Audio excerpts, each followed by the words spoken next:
पशूनां प्रतिष्ठं भजे पार्वती वल्लभं नीलकण्ठम् फणिनागकण्ठे भुजङ्गाद्यनेकं गणेरुण्डमालं महावीरशूरं कटिं व्याघ्रचर्मं चिताभस्मलेपं भजे पार्वती वल्लभं नीलकण्ठम् शिरःशुद्धगङ्गा शिवा वामभागं बहुदीर्घकेशं सदा मातृनेत्रं फणिनागकर्णं सदा बालचन्द्रं भजे पार्वती वल्लभं नीलकण्ठम्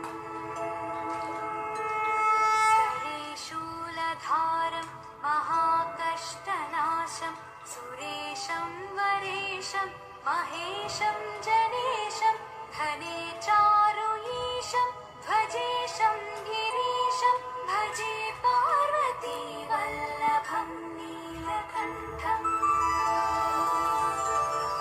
उदानं सुदासं सुकैलासवासं धरानिद्धरं संस्थितं ह्यादिदेवम् अजाहेमकल्पद्रुमं कल्पसेव्यं भजे पार्वती वल्लभं नीलकण्ठम्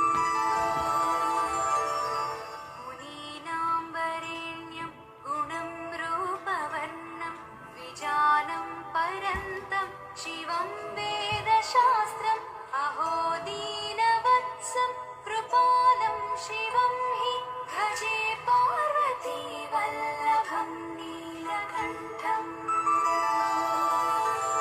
सदा भावनाथं सदा सेव्यमानं सदा भक्तिदेवं सदा पूज्यमानं मया तीर्थवासं सदा सेव्यमेकं भजे पार्वती वल्लभं नीलकण्ठम् इति श्रीशङ्कर भगवतः कृता श्रीपार्वती वल्लभ नीलकण्ठाष्टकं सम्पूर्णम्।